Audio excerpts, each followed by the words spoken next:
C'est une joie pour Manuela et moi d'être là à Chambéry depuis hier.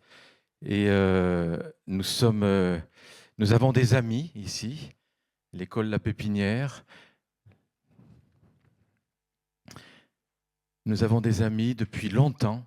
Je pense à Gilles Blanc aussi. Je pense à cette Savoie que l'on aime. Alors voilà, j'aimerais vous dire que vous êtes une bénédiction pour beaucoup. Pour beaucoup. Vos formations, vos lives, vos Zooms, tout ce que vous faites avec de la joie, avec de la fraîcheur, avec de l'onction, ça bénit tellement de gens. Et j'aimerais vous dire merci. Et en tant que pasteur d'église locale, j'aimerais vous dire merci pour qui vous êtes. Et le témoignage encore là qu'on vient d'entendre, vous êtes des transmetteurs de vie et d'espérance. Et ça, c'est extraordinaire. Donc voilà, on est touché de voir cela. Et aujourd'hui, donc on est aussi parents de 4 enfants adultes, 8 petits-enfants. On commence une collecte, là, pas mal intéressante pour nous. Et donc, j'aimerais vous parler de la transmission et de l'importance de la transmission. Et je vous invite à prendre ce texte de la parole de Dieu dans Proverbe 4, versets 1 à 9. Donc le contexte, c'est David, le roi David, qui parle à son fils Salomon et qui a cette vision d'instruire son fils, de le former, de le préparer. Écoutez, mes fils, l'instruction d'un père, et soyez attentifs pour connaître la sagesse. Car je vous donne de bons conseils, ne rejetez pas mon enseignement. J'étais un fils pour mon père, un fils tendre et unique auprès de ma mère. Il m'instruisait alors et me disait que ton cœur retienne mes paroles, observe mes préceptes, tu vivras, acquiert l'intelligence, la sagesse. N'oublie pas les paroles de ma bouche, ne t'en détourne pas, ne l'abandonne pas. Elle te gardera, aime-la, elle te protégera. Et voici le commencement de la sagesse. Acquiert la sagesse avec tout ce que tu possèdes. Acquiert l'intelligence, exalte-la, elle t'élèvera. Elle fera ta gloire si tu l'embrasses. Elle mettra sur ta tête une couronne de grâce. Elle t'ornera d'un magnifique diadème. Donc, dans le cœur d'un fils, Salomon, qui se rappelle ce que son père lui a transmis. Et voyez, ça commence par ce livre d'instruction qui est le livre des Proverbes. La vision, c'est d'instruire un roi, un futur roi. Et donc, ça commence par écouter, mes fils, l'instruction d'un père. Qu'est-ce qu'on voit ici, dans cette parole de Dieu? On voit que cette transmission se fait dans un cadre de paternité, d'affection. Vous voyez, la transmission se fait, c'est un père qui parle à son fils, c'est un fils qui répond à son père. Donc j'étais un fils pour mon père. Donc voilà, on voit ce roi, ce futur roi, sa formation, c'était dans ce contexte d'une éducation de famille, d'une éducation d'affection. Et puis alors, avec ce refrain qui revient dans tout le livre des Proverbes, acquiert la sagesse, acquiert l'intelligence, n'oublie pas les paroles de ma bouche. Et ensuite, ça termine par cette image de, si tu embrasses cette sagesse, eh bien, ça sera une couronne sur ta tête. Et donc là, je dirais que le livre des Proverbes est un manuel de formation pour un futur roi. Nous sommes tous ici, petits et grands, avec une destinée royale. Nous sommes appelés à régner avec le Christ pour l'éternité. C'est notre but, c'est notre objectif, c'est notre destinée, c'est la destinée de chaque enfant et de chacun. Et donc, puisque nous avons une si grande destinée, nous avons besoin d'une éducation royale. Nous avons besoin, comme David. Et d'ailleurs, David, ce qui est intéressant, c'est que la motivation de David se trouve dans 1 Chronique 22. Il voyait son fils et j'aimerais vous dire cette parole, et j'aimerais plutôt que la citer, vous la lire pleinement. Dans 1 Chronique 22, il est dit, David disait, « Mon fils Salomon est jeune, d'un âge faible. La maison qui sera bâtie à l'Éternel s'élèvera à un haut degré de renommée, de gloire dans tous les pays. C'est pourquoi je veux faire pour lui des préparatifs. » Et David fit beaucoup de préparatifs avant sa mort. C'était quoi la vision de l'éducation pour David? C'était pas d'avoir un enfant bien gentil, bien sage, qui réussisse bien dans la vie. Il y avait ça, mais c'était pas seulement ça. Il avait une vision de la renommée de Dieu et de sa gloire dans le pays. C'est pourquoi il a fait des préparatifs. C'est pourquoi il a enseigné. C'est pourquoi il a transmis. Et voyez, le mot préparation ici, c'est la même famille que le mot parent. Vous savez que le mot parent, ça veut dire parer. Nous sommes appelés à donner des parures. Nous sommes appelés à parer les enfants, à préparer. Tout ça, c'est le même champ sémantique, c'est le même vocabulaire. Et donc le cœur de David, lorsqu'il dit, c'est lui qui bâtira une maison à mon nom, il sera pour moi un fils, je serai pour lui un père. Donc vous voyez, cette force du futur roi, c'est qu'il est un fils, qu'il a un père. Voilà. J'affermirai pour toujours son trône dans le royaume d'Israël. Maintenant, mon fils, que l'Éternel soit avec toi, afin que tu prospères, que tu bâtisses la maison de l'Éternel ton Dieu, comme il l'a déclaré à ton égard. Veuille seulement l'Éternel t'accorder de la sagesse, de l'intelligence et te faire régner sur Israël dans l'observation de la loi de l'Éternel ton Dieu. Donc, pourquoi tu dois prospérer? Que l'Éternel soit avec toi. Pourquoi l'Éternel? Pourquoi il prie cette prière? Que l'Éternel soit avec toi. Pour que tu sois heureux? Bien sûr, mais pas seulement. Pour que tu sois prospère? Bien sûr, mais pas seulement. Mais que tu sois heureux, que l'Éternel soit avec toi pour bâtir la maison de Dieu.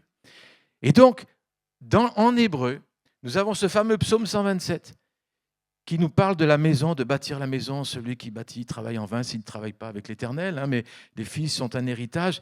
Le mot hébreu bâtir, c'est le même mot que fils. Impressionnant. Dieu ne bâtit qu'avec des fils et des filles. Donc l'éducation, selon le cœur de Dieu, c'est de lever une génération de fils et de filles qui se savent fils de Dieu. Il y a un père de l'Église qui s'appelait Irénée de Lyon, qui disait « Dieu est descendu jusqu'au milieu de nous, au milieu des hommes, pour faire des hommes des fils de Dieu. Il est descendu pour nous élever. » Et un autre père de l'Église disait que le maître d'école, c'est celui qui s'abaisse jusqu'à l'enfant pour l'élever jusqu'à Dieu. D'où le mot en français des élèves, parce que ça nous parle d'être élevés. Donc, voyez, on voit que le cœur de David, la motivation de David, waouh, c'était la renommée de Dieu et de la gloire de Dieu sur le pays. Et donc, Proverbe 8, par moi les rois règnent, c'est la sagesse qui parle. Par moi les rois règnent, les princes ordonnent ce qui est juste, par moi gouvernent les chefs, les grands, tous les juges de la terre, par moi la sagesse. Donc, cette sagesse, voyez, cette motivation de l'éducation, cette vision que la sagesse est le plus grand des trésors. D'ailleurs, vous demandez à un juif, dans toute la tradition des juifs, des hébraïques, qu'est-ce que c'est le but de l'éducation? Il va toujours vous dire, eh bien, c'est la sagesse. C'est acquérir la sagesse. Alors, le cadre, que ce qu'on a vu dans le texte qu'on a lu, c'est que ce cadre de la transmission, c'est la famille. C'est la famille. Et la famille au sens papa-maman, mais aussi la famille au sens plus large du terme, la famille de Dieu. Pour un juif, la famille, ce n'est pas seulement papa-maman, c'est le tonton, c'est la tata, c'est la famille, quoi, au sens hébraïque du terme. Donc, nous avons la communauté qui est appelée à lever et à éduquer. L'accent qu'on a vu, c'est écouter, écouter, le premier commandement, savoir écouter. Éduquer, c'est apprendre à écouter. Une génération qui apprend à écouter, on a gagné. J'aime bien une Simone Veil, pas la ministre, mais une philosophe française très intéressante. Elle disait que le but des études scolaires, c'est d'apprendre à prêter attention. Et même si un enfant il bute contre un problème de maths et qu'il n'y arrive pas, mais l'attention qu'il aura développée dans ce travail de faire attention, d'essayer de résoudre le problème, même s'il n'y arrive pas, il aura développé l'attention. Et cette attention lui servira à prêter attention à Dieu. Le but des études, dit-elle, c'est de prêter attention. Donc, commandement, écoutez, écoutez mes fils. Donc, Adam, le premier élève dans la Bible, c'est Adam. Dans la généalogie de Jésus, il est dit Jésus, fils de David, fils d'Adam, et Adam, fils de Dieu. Premier élève, fils de Dieu. C'est ça l'idée. Donc, l'éducation, c'est une affaire de famille, parce qu'en fait, si tu veux des fils, il faut des pères et des mères. Et voilà, et le but, c'est de lever des fils et des filles. Donc voilà, on voit le modèle dans le proverbe. C'est un modèle d'éducation, c'est un modèle, la façon de bâtir, c'est ça. Et seuls les fils héritent. C'est Galates 4. Un enfant n'hérite pas. Un enfant, c'est un épio, c'est un enfant qui n'est pas capable d'hériter. Mais un fils, c'est ouios. En grec, c'est ouios. Un fils, c'est celui sur qui on peut compter. Et donc, l'éducation consiste à passer de stade de népio au stade de fils, et les fils héritent. Les fils héritent. Et alors, nos enfants, vous-même, tous nous ici, nous sommes appelés à hériter. Mais hériter de quoi? Eh bien, hériter déjà Dieu, c'est notre héritage. Voilà. Mais l'hériter, l'héritage d'Abraham, c'est le cosmos. Waouh! Mais c'est un truc de dingue. Le cosmos. Comment tu veux éduquer un héritier du cosmos avec une vision que c'est simplement un animal évolué, quoi? Il faut faire un bon job, tu auras un bon travail, voilà, tu auras un bon métier. Mais c'est pauvre, ça, mes amis. Nous avons la responsabilité en tant que communauté d'éduquer des héritiers du cosmos. Mes amis, plus grande sera la vision de qu'est-ce qu'un homme, plus grande sera la vision de l'éducation. Plus petite sera notre vision de l'homme, plus petite et minable sera la vision d'éducation. Donc seuls les fils héritent, seuls les fils sont des bâtisseurs. L'alliance de la famille, l'alliance, ça parle de la famille. La famille, c'est l'alliance. Et l'alliance, elle concerne toute notre vie, pas seulement notre vie spirituelle. Donc, le culte qu'on offre à Dieu, notre culte, comme on l'a fait tout à l'heure, c'est la base de tout. Un culte, on adore le Seigneur, on l'aime. Mais ce culte, s'il est authentique, il déborde sur la culture. Il déborde sur la culture. C'est un théologien qui disait, M. Courtial, le culte que nous avons à rendre à Dieu doit progresser peu à peu, non seulement dans notre vie cultuelle, au sens étroit par rapport à l'Église instituée, mais aussi d'une manière surtout dans notre vie culturelle par rapport au règne de Dieu et à l'Église au sens large, qui embrasse avec bien au-delà de l'Église instituée tous les aspects éthiques, professionnels, légaux, artistiques, économiques, civiques, sociaux, relationnels, historiques, intellectuels. Le Seigneur concert est un Seigneur qui veut tout, qui est Seigneur de tout. Tout est de lui, tout est par lui, tout est pour lui. Mes amis, c'est un grand Dieu qu'on sert. On lui donne notre cœur et il veut tout ensuite, parce que le cœur, c'est la source de tout. Abraham Kuyper, c'est un pasteur hollandais qui est devenu Premier ministre en Hollande, aux Pays-Bas. Il disait, il n'y a aucun domaine de la culture des hommes dont le Christ ne dise, c'est à moi. C'est à moi. Et donc, Francis Schaeffer aussi disait, le salut qu'on a reçu du Seigneur, ce n'est pas seulement l'individu, mais c'est pour toute la culture, c'est pour tout le cosmos. La puissance du sang, on a entendu, la puissance du sang de Jésus pour guérir une âme, pour guérir un cœur, c'est la même puissance pour guérir les nations et pour guérir le monde. Et donc, l'éducation rédemptive, c'est d'ailleurs le mot éducation, vous savez, qui vient des Écritures. Vous connaissez tous l'évangile de Jean. Lorsqu'il est bon berger, il dit aux brebis, il les conduit dehors. En latin, c'est éduquit, d'où le mot éducation qui vient du bon berger, qui dit à mes brebis, hé Pep, tu viens, tu me suis. Éducation parle du bon berger, qui dit dehors maintenant, tu viens me suivre. Donc on a ici un héritage. Chaque culture est le produit de sa philosophie, l'expression des présuppositions religieuses. En fait, les cultures, c'est l'expression d'un culte. Voilà. Et si ce n'est pas le culte qu'on rend à Dieu, au Dieu de la Bible, ce sera d'autres cultes. Il n'y a pas de neutralité. Et donc le mandat culturel de s'occuper de son jardin. Occupe-toi de ton jardin, à Genèse chapitre 1, chapitre 2. Occupe-toi, domine sur les poissons, tout ça. Dominer, ça veut dire voir comme Dieu voit. Ça veut dire voir la création comme Dieu la voit. Ce n'est pas dominer sur les gens, mais c'est dominer, donner les bonnes définitions, voir le monde comme il le voit. Le mandat culturel, c'est le mandat que Dieu nous a donné. L'éducation consiste à remplir ce mandat culturel, à toucher la culture, à arrêter d'être des thermomètres qui enregistreront la culture environnante, mais comme dit Martin Luther King, des thermostats qui régulent la culture. Et donc ça on ne peut pas le faire s'il n'y a pas d'école, s'il n'y a pas d'université. Pendant 2000 ans, l'Église s'est occupée d'écoles, d'universités. Et puis un jour, on a dit, c'est pas pour nous. On s'occupe des choses spirituelles. Comme si tout n'était pas spirituel et tout n'était pas au Seigneur. Donc la première fois que le mot connaître apparaît dans la Bible, lorsqu'il est dit que Adam connut sa femme, c'est yada, ça veut dire connaître dans les relations intimes dans le cadre du mariage. Le mot connaissance, il commence par là dans la Bible, dans les relations d'alliance. Alors, connaître sa femme, ça veut dire les relations intimes dans le cadre du mariage, mais connaître Dieu, Ça veut dire aussi les relations intimes dans le cadre de l'alliance. On ne peut pas connaître Dieu s'il n'a pas fait alliance avec nous. On ne peut pas le connaître. Eh bien, c'est pareil pour toutes les autres connaissances. Et dans le beau mot français, connaissance, vous avez vu ce mot? Il n'y a pas de véritable connaissance qui ne donne pas d'une naissance. Waouh! Quand tu connais Dieu, tu nais de nouveau. Eh bien, c'est pareil quand tu connais les choses et que tu lis la marque de Dieu dans ses ouvrages. Eh bien, il y a quelque chose qui naît en toi. Waouh! Ça, c'est... Et Bonaventure, Bonaventure. C'est un beau nom pour un chrétien, je trouve, Bonaventure. C'était un philosophe, théologien, un des premiers professeurs de l'université de Paris. Nous sommes au XIIIe siècle. Et il disait ceci: celui que tant de splendeur créée n'illumine pas est un aveugle. Celui que tant de cris n'éveille pas est un sourd.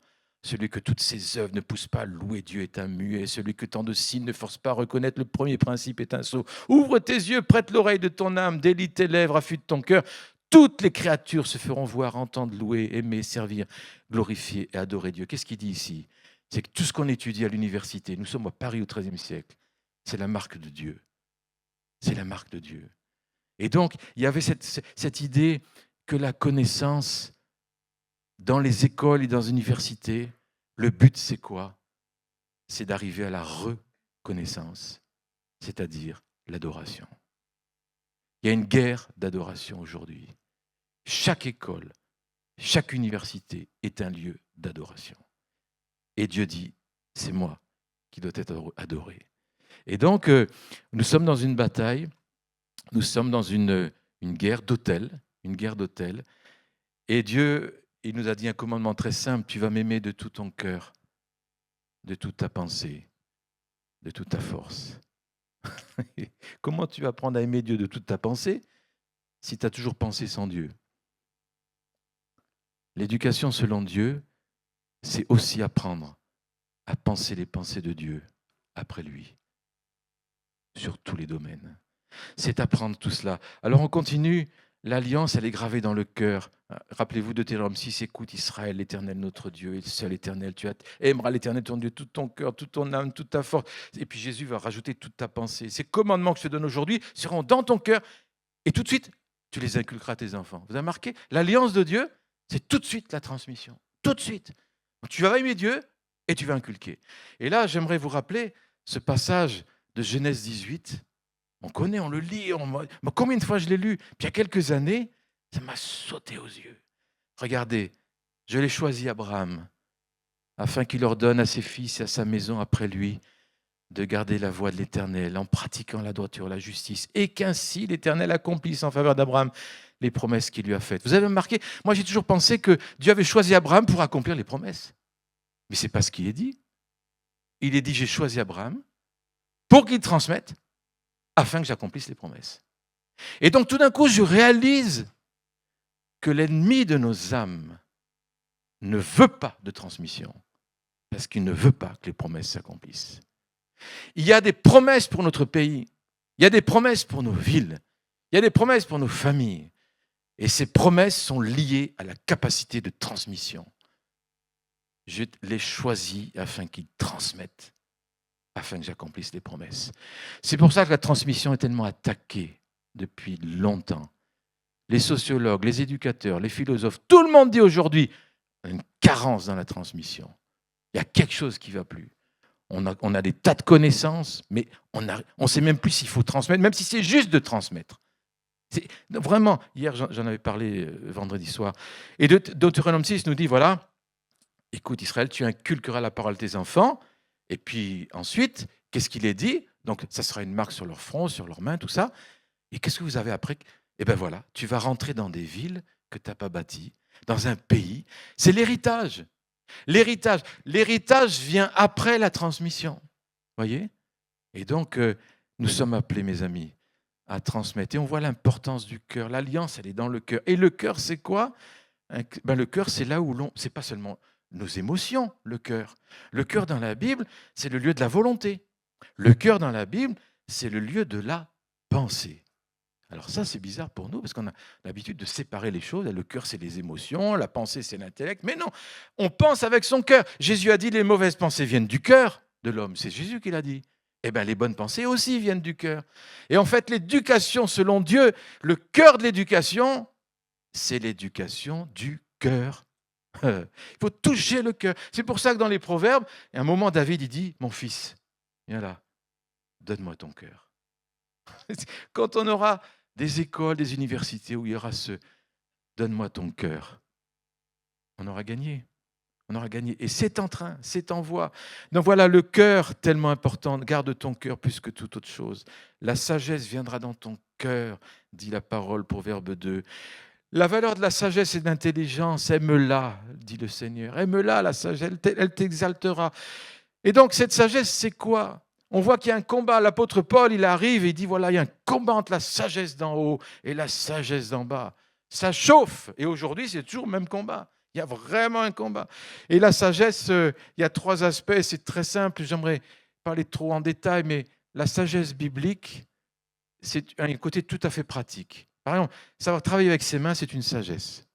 L'homme manuel, le travail manuel, c'est une sagesse de Dieu. C'est l'Esprit de Dieu qui fait ça. Et ensuite, savoir gouverner sa vie. Proverbe 1, chapitre 5. Tu auras de l'habileté.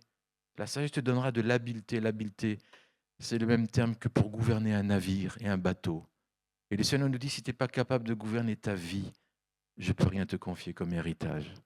Donc on commence par apprendre à gouverner sa vie avec Dieu, avec son esprit. Et ensuite, on a l'autorité pour le reste. Donc le côté pratique de l'habileté. La sagesse est aussi une façon de voir le monde. On pourra aller beaucoup dans le détail, mais j'aimerais vous dire que Salomon, c'est le texte que je vous ai mis ici. Il y en a qui le connaissent bien, c'est mon texte fétiche, mon texte dada.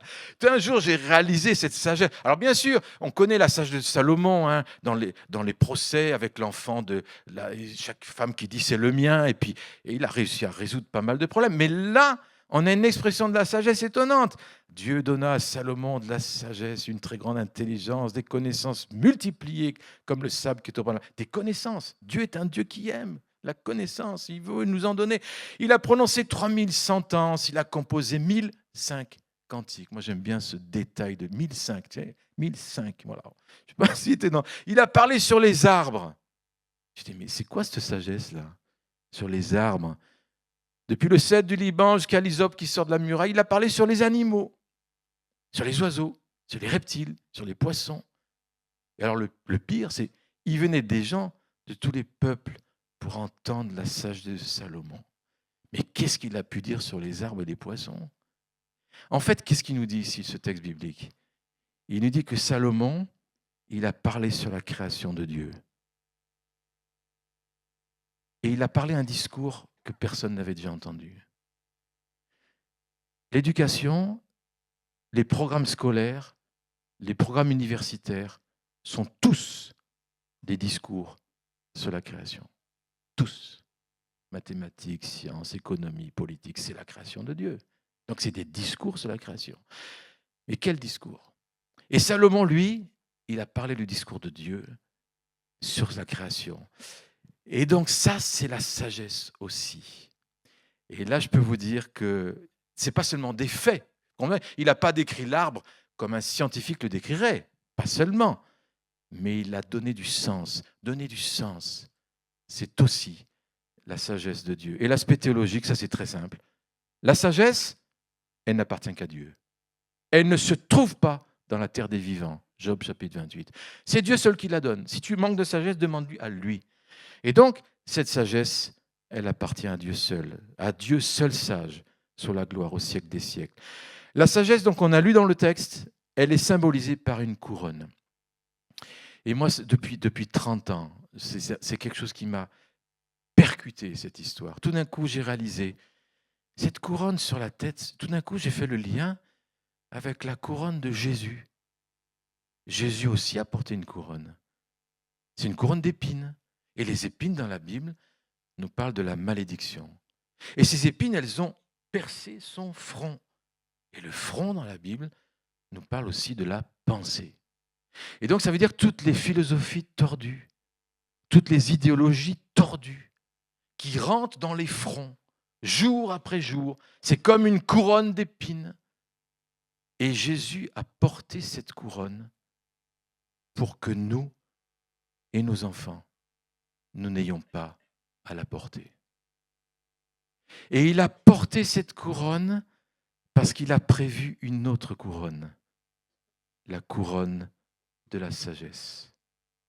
Vous comprenez? Et alors, ce qui est étonnant, c'est que le prix qu'il a payé, 1 Corinthiens 1,30, c'est par lui que vous êtes en Jésus-Christ, lequel de par Dieu a été fait pour nous. Sagesse, justice, sanctification, rédemption. Pourquoi Jésus est mort et ressuscité?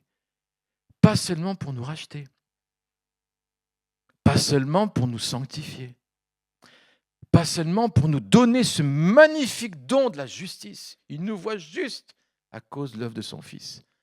Mais il a payé le prix pour que nous ayons accès à une autre sagesse, une autre façon de voir le monde, une autre façon de l'interpréter.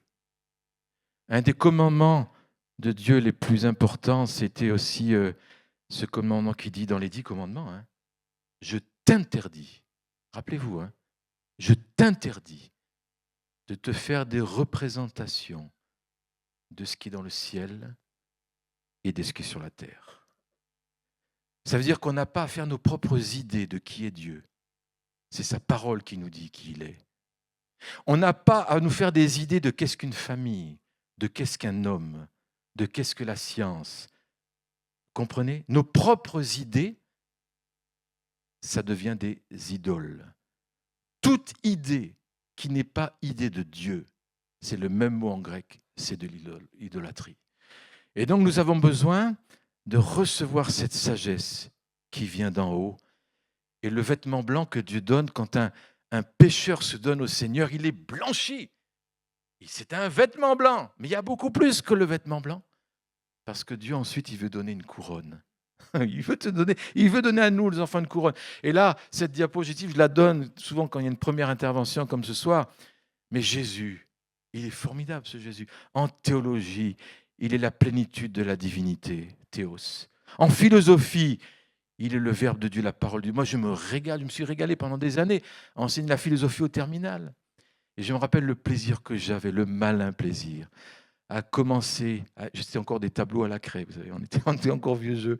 Alors, je commençais avec la phrase de saint Augustin, le vrai philosophe, c'est celui qui aime Dieu. Le ton était donné pour l'année de terminale, c'était clair, c'était net, c'était emballé. En éthique, il est la lumière. Donc la philosophie, amour de la sagesse, c'est le Christ lui-même. Voilà. En éthique, il est la lumière. En biologie, il est la vie. En psychologie, il est le sauveur. En sociologie, il est le Fils. En droit, il est le législateur. En sciences politiques, il est le roi des rois, seigneur des seigneurs. En sciences économiques, il est le propriétaire de tout. En histoire, il est l'alpha, l'oméga, il gouverne, il fait tomber les grands, il les remonte. En éducation, il est quoi? Il est le seul maître.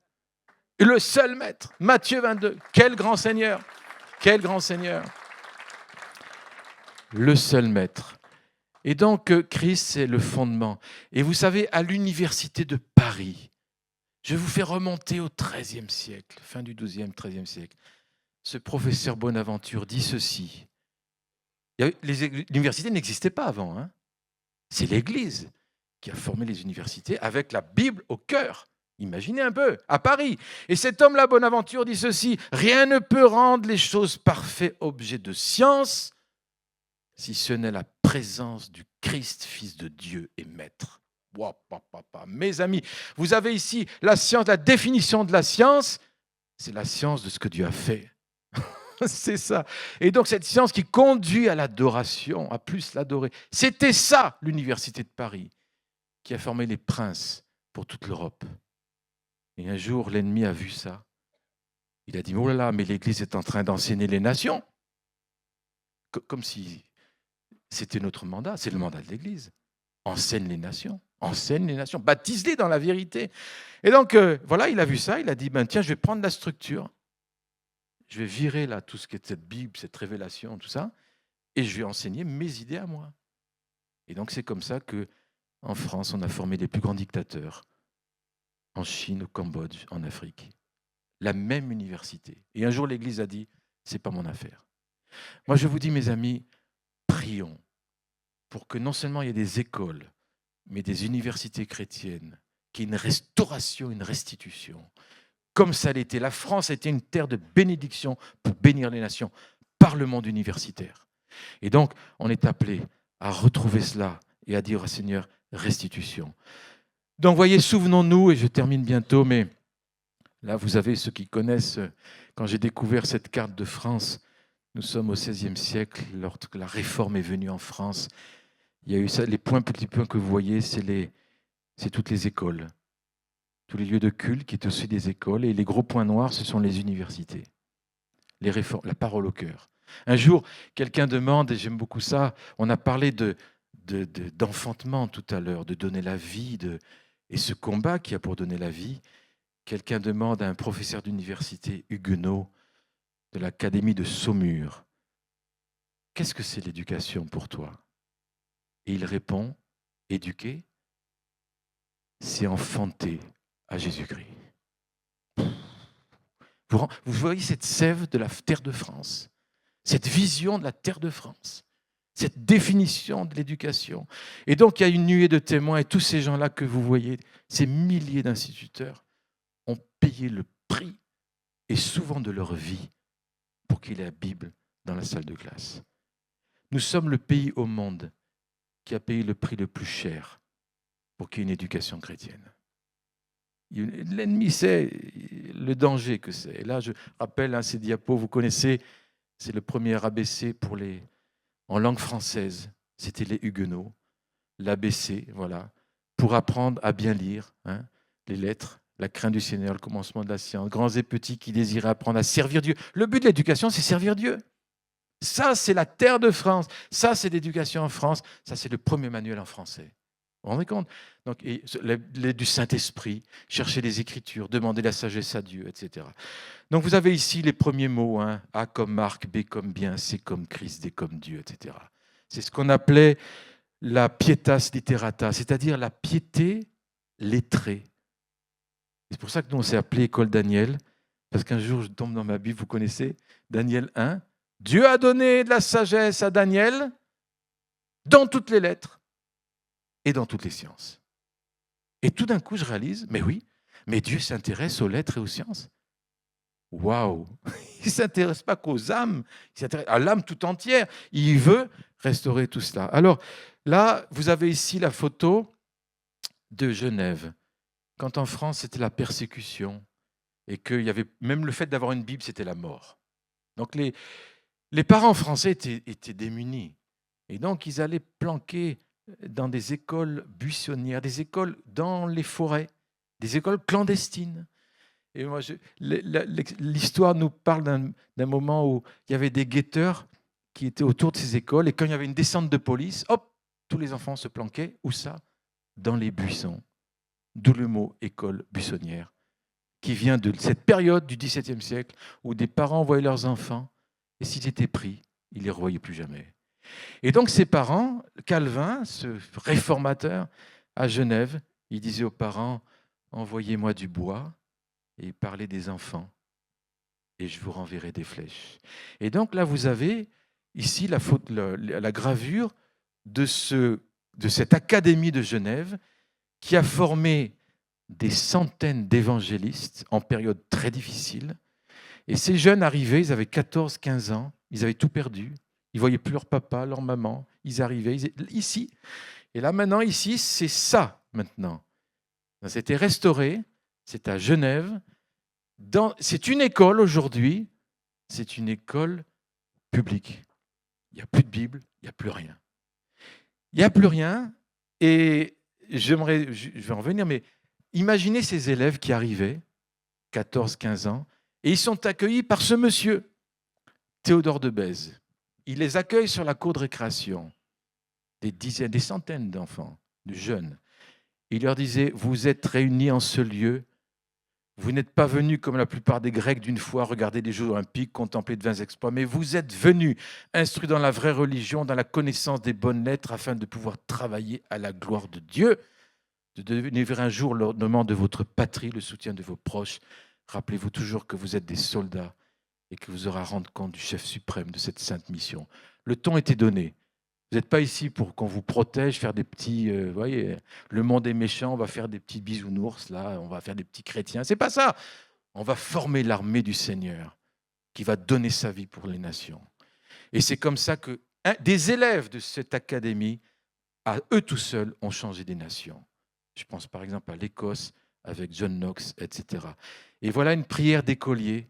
Vous rappelez toutes ces milliers d'écoles, une prière. Écoutez cette prière d'écolier qui date du XVIe siècle en France. Seigneur, tu es la fontaine de toute sagesse et de toute science, puisqu'il te plaît de donner le moyen d'être instruit en l'âge de mon enfance, pour me faire valoir saintement et honnêtement gouverner tout le cours de ma vie. Veuille aussi illuminer mon entendement, lequel est de soi-même aveugle, à ce qu'il puisse comprendre la doctrine qui sera donnée. Veuille confirmer ma mémoire pour la bien retenir. Veuille disposer mon cœur à la recevoir volontiers avec tel désir qu'il appartient, afin que par mon ingratitude, l'occasion que tu me présentes ne périsse. Pour ce faire, veuille répandre sur moi ton esprit, l'Esprit Saint, dis-je, de toute intelligence, de toute vérité, de tout jugement, prudence, doctrine, lequel me rende capable de bien profiter, afin que la peine qu'on prendra à m'enseigner ne soit perdue, et que quelque étude que je m'applique fait que je la réduise à sa vraie fin, c'est de te connaître en notre Seigneur Jésus-Christ, pour avoir pleine confiance de salut, vie en ta grâce, et de servir droitement et purement selon mon plaisir, ton plaisir, tellement que tout ce que j'apprendrai soit comme instrument pour m'aider à ça. Et puisque tu promets de donner sagesse aux petits et aux humbles, et confond des orgueillants la vanité de leur sens, pareillement de te manifester à ceux qui sont le cœur droit, au contraire, aveugler les malins et les pervers, veuille-moi ranger en vraie humilité par laquelle je me rends docile, obéissant, premièrement à toi, secondement à mes supérieurs que tu as commis pour me régir et enseigner. Davantage, veuille disposer mon cœur à te chercher sans feintise, renonçant à toute affection charnelle et mauvaise, et quand elle sort, je me prépare maintenant pour te suivre une fois en l'état, vocation, laquelle il te plaira de m'ordonner quand je serai en âge. Et voyez, dans l'image que je vous ai montrée, il y a une cour de récréation avec un préau. Si vous allez à Genève, il faut passer là. Et dans ce préau, levez la tête. Et vous aurez ici, dans la clé de voûte, des gravures en hébreu. Une de ces gravures, c'est Proverbe 9. Le commencement de la sagesse, c'est la crainte de l'Éternel. Et la science des saints, c'est l'intelligence. C'est une école où la Bible n'est plus là, mais la pierre est gravée et parle encore de la parole de Dieu. Et sous ce préau, avec des intercesseurs, on a réclamé à nouveau ces milliers d'écoles, ces dizaines d'universités. Dans Isaïe 42, il dit « Le pays a été livré au pillage ». Il n'y a personne qui dit « restitue ». Nous disons « restitue ». Et voyez ce manteau, cette image d'Élisée, avec Élie, son manteau d'onction.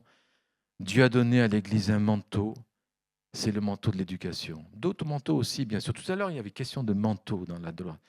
Dieu a donné le manteau de l'éducation. Il est tombé par terre. Et Dieu dit, reprends le manteau.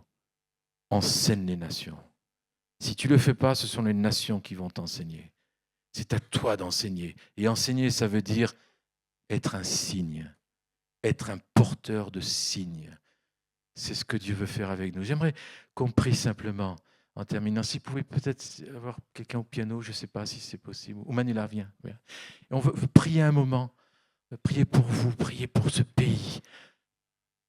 En entendant Luc, je voudrais simplement vous redire que quand on parle d'éducation, de cette grande vision, ça ne nous parle pas de qu'est-ce que nous avons, nous. Ça nous parle de qu'est-ce qu'a Dieu. Dieu nous appelle à rebâtir non pas avec nos moyens, mais nous appelle à rebâtir avec ses moyens à lui. Nous parlons les cieux ouverts. Quand le Seigneur nous appelle, il nous envoie avec toutes les ressources du ciel. Il cherche des cœurs humbles, obéissants, qui reçoivent. Seigneur, je te prie que ce soir, tu fasses dans les cœurs, Seigneur, l'œuvre de ceux qui sont appelés dans cette œuvre, Seigneur. Sachant que toi, alors quand tu appelles, tu donnes tout ce dont nous avons besoin parce que tu l'as déjà donné en Jésus-Christ comme nous l'avons entendu.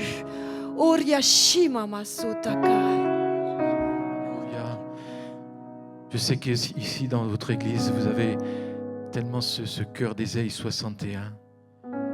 Et dans Ésaïe 61, il est dit aussi, l'Esprit du Seigneur vous est donné pour rebâtir des fondements, relever les fondements antiques. Alléluia. Ben, les fondements dans ce domaine de l'éducation, vous l'avez commencé à relever avec Annecy Academy. Seigneur, je prie pour affermir l'œuvre qui a commencé ici. Alléluia. Merci pour les racines. Merci pour la sagesse que l'on puise maintenant dans le ciel, parce que le ciel est ouvert et tu as payé le prix pour nous rendre cette sagesse accessible. Une autre façon de nous voir, de voir le monde. Tu fais de nous des transmetteurs d'une sagesse qui vient d'en haut. Nous appelons des ouvriers, des ouvrières. Nous appelons les parents, les familles, les bâtisseurs. Alléluia, Jésus. Nous réclamons à nouveau la restitution de l'héritage qui était volé. Et Seigneur, les pierres crient encore à Genève et partout en France. Et Seigneur, nous réclamons l'héritage pour lequel un grand prix a été payé. Seigneur, nous disons restitution. Et comme David, c'est pour la renommée du pays, la renommée de la gloire de Dieu, que nous voulons lever des fils et des filles qui soient couronnés. Et comme Esther, qui a grandi dans la maison de Mardoché, apprenant à craindre Dieu, Dieu l'a élevée en tant que reine, avec une couronne pour briser les plans de l'ennemi. Merci Seigneur pour cette couronne de royauté. Alléluia. Merci Jésus.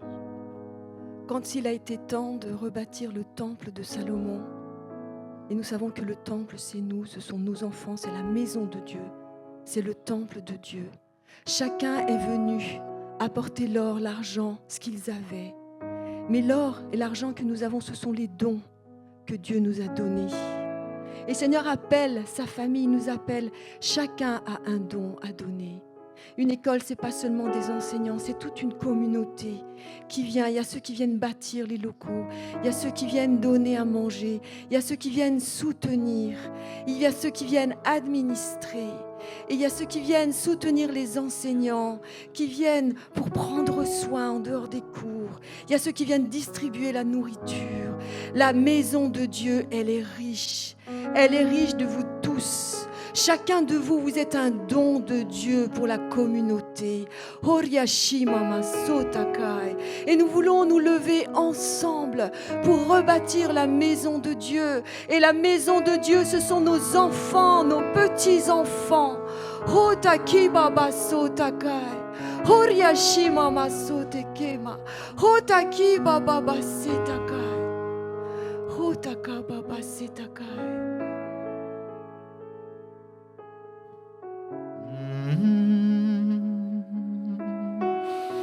Inyamassidolo, kinyamanedamai, kidabadidabai.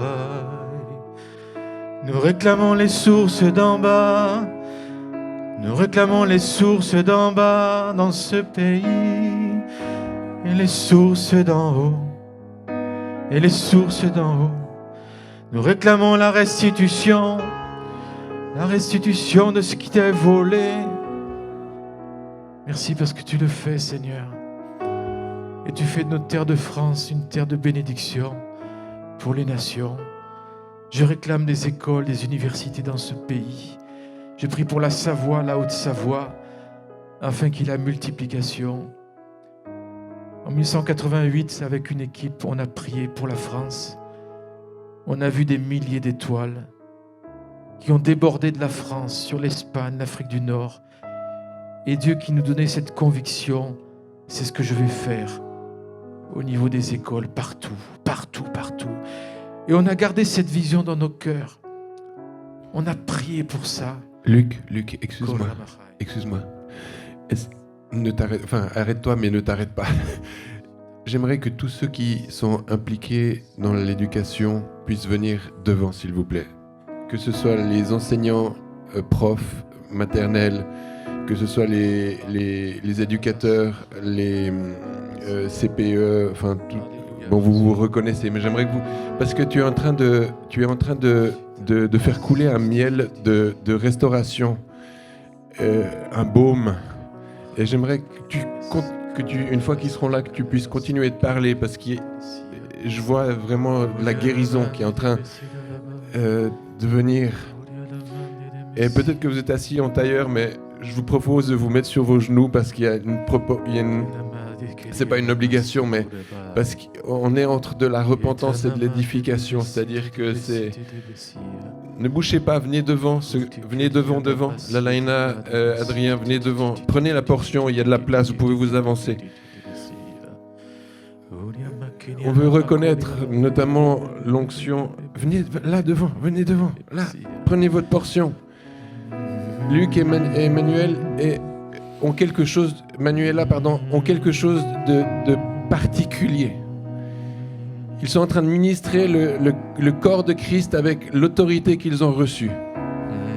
On veut, avancez-vous plus proche, venez de...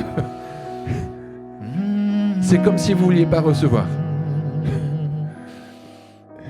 Alléluia. Alléluia. Alléluia. Sora Baba. Et 15 ans plus tard, nous étions au Mexique avec Manuela et je prêchais dans cette grande église et un ancien à la fin est venu me voir, il m'a dit « Pendant que vous parliez, j'ai vu la France couverte d'étoiles qui débordaient sur l'Espagne et l'Afrique du Nord et Dieu vous dit « Je n'ai pas oublié et ce que j'ai promis, je le ferai. » Et vous êtes ici à Annecy, une des étoiles pour encore multiplier.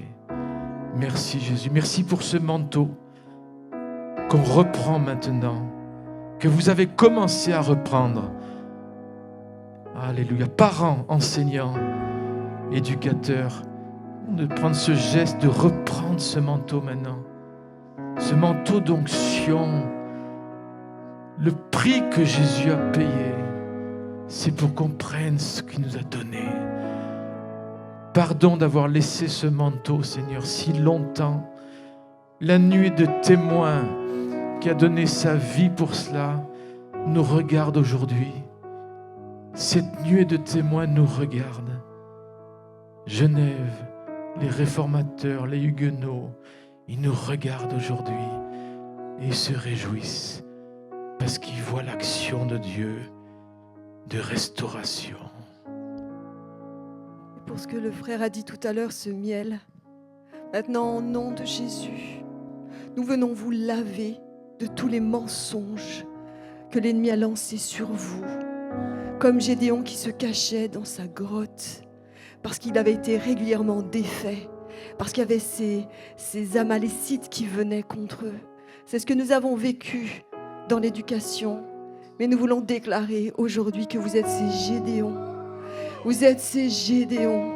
Et nous appelons l'huile maintenant, le sang qui couvre et qui vous lave des mensonges de l'enfer qui ont voulu vous montrer votre incapacité humaine. Mais Jésus dit, ne regardez pas à qui vous êtes, mais regardez à qui je suis en vous. Je suis le ressuscité dans chacun de vous. J'ai mis une portion de vie. Et maintenant nous annulons au nom de Jésus tous ces mensonges. Nous plaidons le sang, nous pardonnons à ceux qui nous ont induits, qui vous ont induits en erreur. Et nous appelons le sang maintenant. Seigneur, pardonne-leur parce qu'ils ne savaient pas ce qu'ils faisaient. Seigneur Jésus, et nous plaidons pour qu'eux aussi viennent à la connaissance de Christ. Et Seigneur, nous plaidons maintenant. Nous plaidons, Seigneur, nous plaidons pour nos bien-aimés ici que tu appelles, ceux qui sont là et ceux qui doivent encore venir. Nous plaidons le sang, nous plaidons le sang. Nous disons, Seigneur, nous venons devant le trône et nous disons que ton sang parle plus fort que tout autre sang. Le sang de l'agneau parle plus fort que tout autre sang et il prévaut sur tout autre sang. Et nous déclarons que le sang de l'agneau couvre nos enseignants, tous ceux qui sont déjà levés, ceux qui doivent se lever, ceux qui sont peut-être pour le moment, qui ont été arrêtés, qui ont été dégoûtés, qui ont été brisés. Seigneur, nous plaidons par la foi le sang et nous croyons que tu vas les chercher tout à nouveau et que tu les relèves. Tous ceux qui sont dans les grottes comme Gédéon, tous ceux qui ont été désespérés et qui ont abandonné, nous appelons maintenant un esprit de résurrection sur tes fils et tes filles que tu appelles pour l'éducation de cette génération dans notre pays mais aussi en francophonie. Dans le nom de Jésus, nous disons, nous déclarons que notre nation est riche de fils et de filles que tu appelles à lever une génération de fils et de rois, rois de l'Éternel notre Dieu, le Créateur du ciel et de la terre, et qui possède tout. C'est ce Dieu-là que nous servons. Seigneur, merci pour la guérison qui coule et l'onction que tu as donnée dans cette famille pour guérir et amener la guérison. Seigneur, je vois l'intelligence française qui était blessée, qui était malmenée, qui était divorcée de la révélation de Dieu, de la parole et du pain de vie. Elle a quitté la maison du Père en disant « Je vais me débrouiller toute seule. Je n'ai pas besoin de la révélation. » Et elle se retrouve aujourd'hui avec les pourceaux. Et je vois cette intelligence française. Dieu dit « Mais reviens à la maison. Je veux te guérir. Reçois le baume de Galade pour que cette intelligence, avec elle, tu célèbres Dieu. Tu es faite pour aimer. Intelligence, raisonnement. Tu es fait pour aimer et pour servir Dieu. Je te prie pour la guérison maintenant de cette intelligence blessée et orpheline. Retrouve le Père. Reviens dans la maison du Père et reçois maintenant la sagesse et la couronne. Merci Jésus. Merci pour ton sacrifice. Merci pour la justice. Merci pour la sanctification. Merci pour la rédemption. Et merci pour la sagesse. Alléluia. Et vous savez, on ne peut honorer Dieu que par la foi. Alors on veut venir près du cœur du Père et entendre ses directives et aller, quoi que nous voyons devant nous ou autour de nous. Alléluia, merci Jésus. Il y a un désert devant nous, mais le Seigneur dit à chaque pas que tu prendras sur ce désert, je t'accompagnerai. Alors nous voulons nous lever ensemble. Saint-Esprit, Saint-Esprit, viens réveiller tes fils et tes filles. Viens relever tout ce que tu as appelé, que l'ennemi a enchaîné, enfermé ou a abîmé. Et nous disons que tu es l'esprit de résurrection et de vie.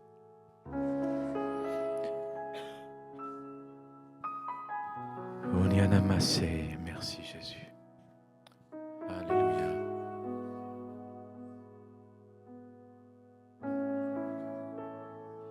Vous savez, il y a des promesses pour la France.